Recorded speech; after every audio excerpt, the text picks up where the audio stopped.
Concept of cost. बच्चों, आज हम जिस विषय पे पढ़ेंगे उससे पढ़ने के पहले हम देखेंगे कि 4 फैक्टर्स ऑफ प्रोडक्शन हमने किया था कि कोई भी उद्यमी जब किसी चीज़ को बनाता है, कोई प्रोडक्शन करता है, तो उसके लिए उसे बहुत सारी चीज़ों की ज़रूरत पड़ती है। इन्हें हम कहते हैं फैक्टर्स ऑफ प्रोडक्शन। वो चीज़ें, वो वस्तुएं, वो सेवाएं जिनको मिलाकर वो प्रोडक्शन स्टार्ट करता है, उद्यम स्टार्ट करता है, तो ये 4 फैक्टर्स ऑफ प्रोडक्शन कहे जाते हैं। अब इन्हीं फैक्टर्स ऑफ प्रोडक्शन को जब वो मिलाकर उत्पादन करता है तो वो जो लागत उसे आती है उसे हम कहते हैं कॉस्ट। तो आज जो हमारा टॉपिक है कॉन्सेप्ट ऑफ कॉस्ट, कॉस्ट या लागत, इसके विषय में हम पढ़ते हैं। तो कॉस्ट होती क्या है, लागत किसे कहते हैं? लागत expenditure incurred by a producer on factors and non factors inputs of A commodity. अब यहाँ देखिए, एक्सपेंडिचर यानी खर्चा, जो लागत आती है, जो खर्चा वो करता है प्रोड्यूसर फैक्टर्स ऑफ प्रोडक्शन में, जिनमें फैक्टर्स और नॉन फैक्टर्स आते हैं।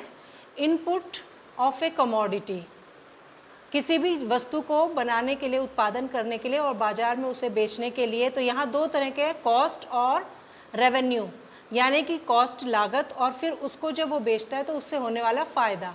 तो जब वो लागत आती है और वो लागत, वो 4 फैक्टर्स को मिलाकर जब प्रोडक्शन करता है तो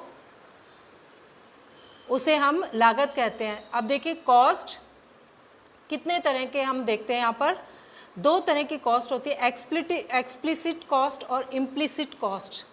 अब ये एक्सप्लिसिट कॉस्ट क्या होती है और इम्प्लिसिट कॉस्ट क्या होती है, तो यहाँ आप देख रहे होंगे चित्र में, एक्सप्लिसिट कॉस्ट जो कि मार्केट से यानी कि बाज़ार से जब कोई वस्तु बन जाती है और बनने के बाद जो बनने के लिए जब वो बाहर से जो साधनों को जुटाता है उसे हम एक्सप्लिसिट कॉस्ट कहते हैं।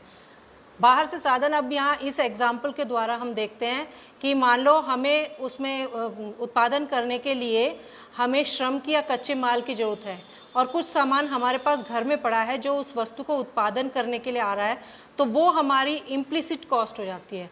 और यदि वही चीज़ हम बाज़ार से ख़रीदते हैं, जैसे कि लेबर है, अगर लेबर हम खुद उसे बनाने में लगे हैं तो वो इम्प्लिसिट कॉस्ट होगी, और वही चीज़ अगर हम बाहर से उसको हायर करते हैं लेबर को तो वो एक्सप्लिसिट कॉस्ट कही जाती है। तो अब इससे आपको समझ आ गया होगा कि इम्प्लिसिट कॉस्ट और एक्सप्लिसिट कॉस्ट में क्या अंतर है। एक्सप्लिसिट कॉस्ट फ्रॉम मार्केट और इम्प्लिसिट कॉस्ट सेल्फ ओन्ड यानी कि इनसाइड लागत होती है। कॉस्ट को हम अपॉर्चुनिटी कॉस्ट भी कहते हैं। क्यों कहते हैं अपॉर्चुनिटी कॉस्ट? क्योंकि ये हम साधनों को सेक्रीफाइस करते हैं, फैक्टर्स ऑफ प्रोडक्शन को, और फिर हम किसी चीज़ को का उत्पादन करते हैं, तो इसे हम अपॉर्चुनिटी कॉस्ट भी कहते हैं, क्योंकि हम एक सेक्रीफाइस करके एक जोखिम उठाते हैं कि उससे हमें रेवेन्यू मिलेगा।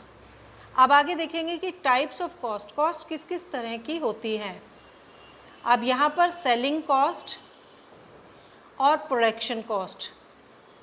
तो देखिए, सेलिंग कॉस्ट क्या होता है? सेलिंग कॉस्ट होती है expenditure incurred to promote sale of the commodity. उस कमोडिटी को जो बन जाती है उसको जब हम बाज़ार में बेचने के लिए बाहर उसका प्रमोशन करते हैं, चाहे वो बैनर्स के द्वारा, चाहे एडवर्टीज़मेंट के द्वारा। आप टीवी पर देखते हो तरह तरह के एडवर्टीज़मेंट होते हैं। तो वो जब उत्पादन हो जाता है तो उत्पादित वस्तुओं को जब हम बाज़ार में बेचने के लिए किसी तरह की उन पर लागत लाते हैं ताकि उनका जो सेल है या उनका उत्पादन या उनकी बिक्री बढ़ जाए, तो वो उस कॉस्ट में शामिल हो जाती है, तो उसको हम सेलिंग कॉस्ट कहते हैं। जबकि प्रोडक्शन कॉस्ट प्रोसेस के दौरान इनपुट्स को लाकर, फैक्टर्स ऑफ प्रोडक्शन को लगाकर, और जब हम उसको इंडस्ट्री में प्रोड्यूस करते हैं तो उस दौरान जो प्रोडक्शन प्रोसेस के दौरान जो कॉस्ट आती हैं उनको हम प्रोडक्शन कॉस्ट कहते हैं। और इन प्रोडक्शन कॉस्ट में इम्प्लिसिट और एक्सप्लिसिट कॉस्ट दोनों ही इनकर्ड होती हैं। अब हम देखते हैं कि कॉस्ट शॉर्ट रन में क्या होती है। शॉर्ट रन में देखिए, कॉस्ट फिक्स्ड और वेरिएबल कॉस्ट, 2 तरह की कॉस्ट होती है शॉर्ट रन में। शॉर्ट रन यानी कि कुछ समय अवधि में जो हम प्रोडक्शन के दौरान जो प्रोडक्शन करते हैं और उसमें जो कॉस्ट आती हैं, जो वेरिएबल्स, फैक्टर्स ऑफ वेरिएबल्स हम इकट्ठे करते हैं, तो उसमें जो कॉस्ट आती है वो शॉर्ट रन कुछ समय की जो आती है वो शॉर्ट रन कही जाती है। तो शॉर्ट रन में देखिए टोटल कॉस्ट हो जाती है total fixed cost plus total variable cost. अब हम देखते हैं कि टोटल फिक्स्ड कॉस्ट या वेरिएबल कॉस्ट क्या होती है। तो फिक्स्ड कॉस्ट को हम कहते हैं सप्लीमेंट्री कॉस्ट, इसका दूसरा पूरक नाम है सप्लीमेंट्री कॉस्ट, और दूसरा इनडायरेक्ट कॉस्ट भी इसे हम कहते हैं। यहाँ पर cost incurred even when output is zero.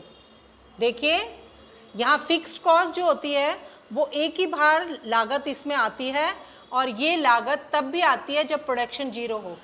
इसको हम इस तरह समझते हैं कि अगर मान लो हमने ज़मीन हायर की इंडस्ट्री लगाने के लिए, तो वो ज़मीन तब भी हमें उतना ही उसमें खर्चा, या एक बार हमने उसको किया तो उसकी जो कॉस्ट है वो तब भी इनकर्ड होगी।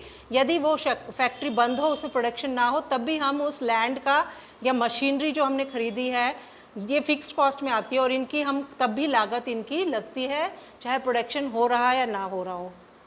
तो इसके अंदर एग्जाम्पल्स आपके आ जाते हैं expenditure on machine, land, building या लाइसेंस फीस, वो हमें भरनी ही पड़ती है चाहे हम प्रोडक्शन उस दौरान कर रहे हों या ना कर रहे हों।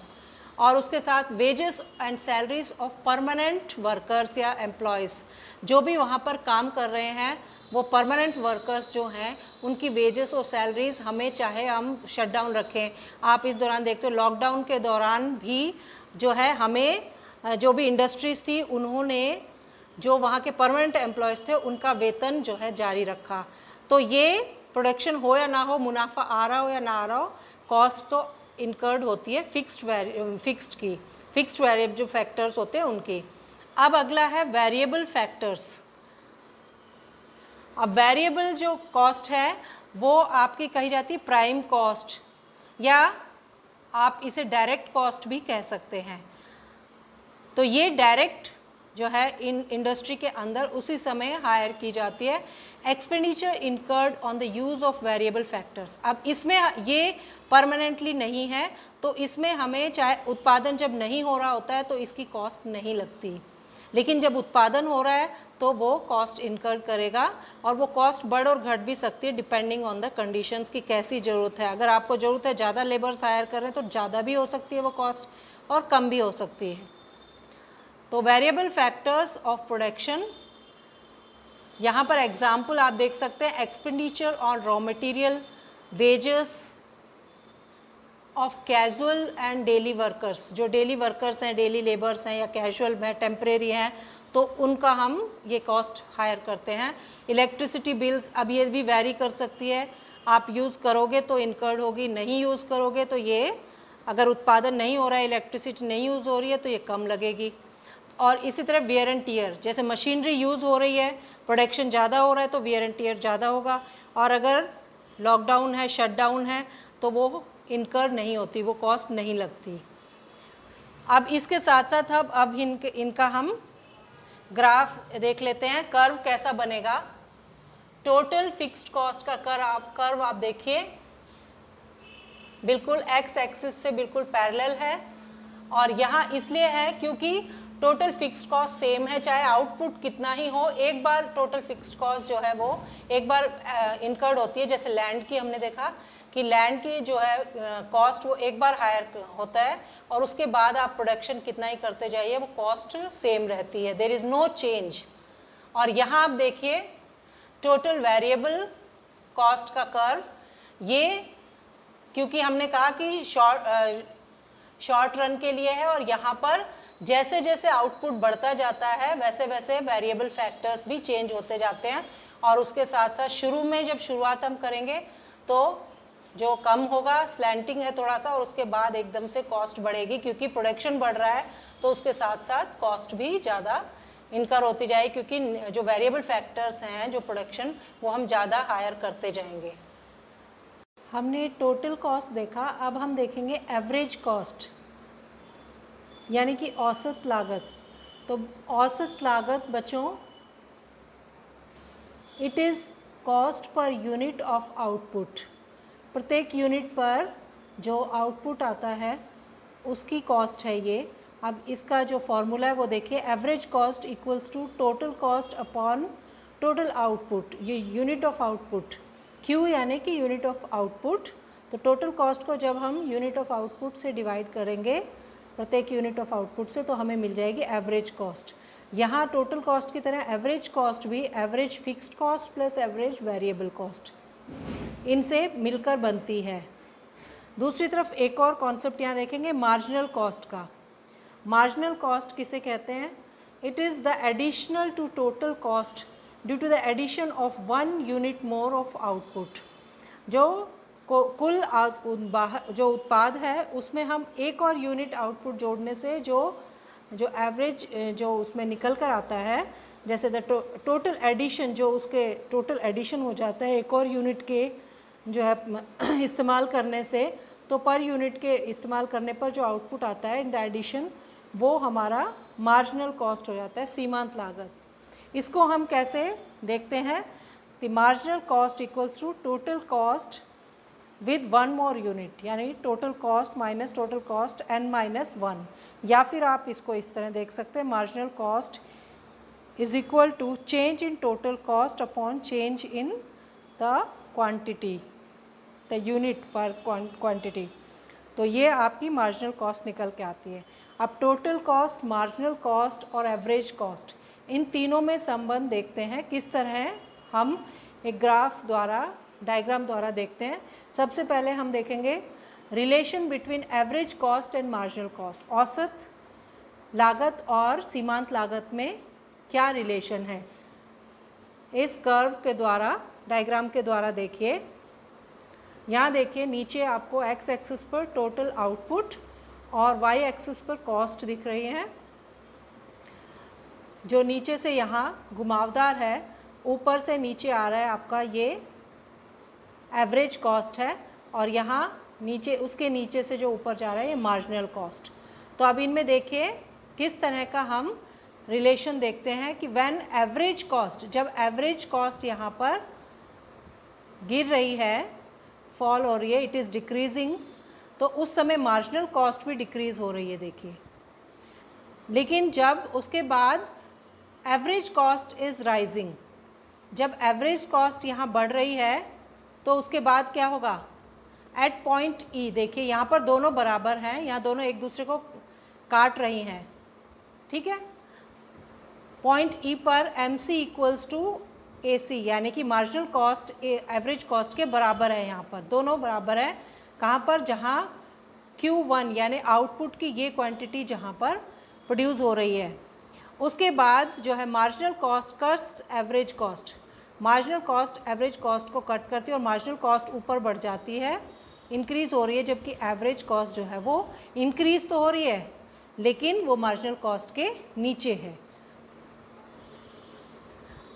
अब हम देखते हैं टोटल कॉस्ट और मार्जिनल कॉस्ट पे क्या इनमें संबंध है, उनके रिलेशन इस ग्राफ द्वारा हम देखते हैं।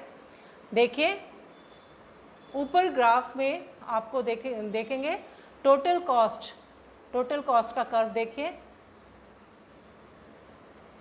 और नीचे आप देखेंगे मार्जिनल कॉस्ट, इन दोनों का कर्व। अब देखिए इन दोनों में एक लाइन जो है यहाँ पर खिंची हुई है, नीचे मार्जिनल कॉस्ट को कट कर रही है at its slowest point Q पर, और वहाँ पर QN पर कट कर रही है। तो अब इनमें क्या यहाँ पर संबंध दर्शाता है? देखिए यहाँ दिखा रहा है कि टोटल कॉस्ट जो है बढ़ रही है। यहाँ देखिए आप, टोटल कॉस्ट जो है वो बढ़ रही है, Q1 तक वो बढ़ती है और वहाँ पर स्थिर रह जाती है। तो टोटल कॉस्ट बढ़ रही है, लेकिन कैसे रेट पर बढ़ रही है? एट ए डिक्रीजिंग रेट, धीरे धीरे बढ़ रही है। और यहाँ पर जो है MC इज़ डिक्रीजिंग, नीचे देखिए, नीचे वाले उसमें यहाँ MC इज़ डिक्रीजिंग। वहाँ फर्स्ट स्टेज पे QN से पहले की स्थिति देखिए, टोटल कॉस्ट बढ़ रही है लेकिन डिक्रीजिंग रेट पे, और यहाँ मार्जिनल कॉस्ट उसके साथ घट रही है। और इस पॉइंट पर Q पर marginal cost is at its lowest, marginal cost जो है वो सबसे लोवेस्ट पे, जहाँ पर टोटल कॉस्ट रुक जाती है बिल्कुल।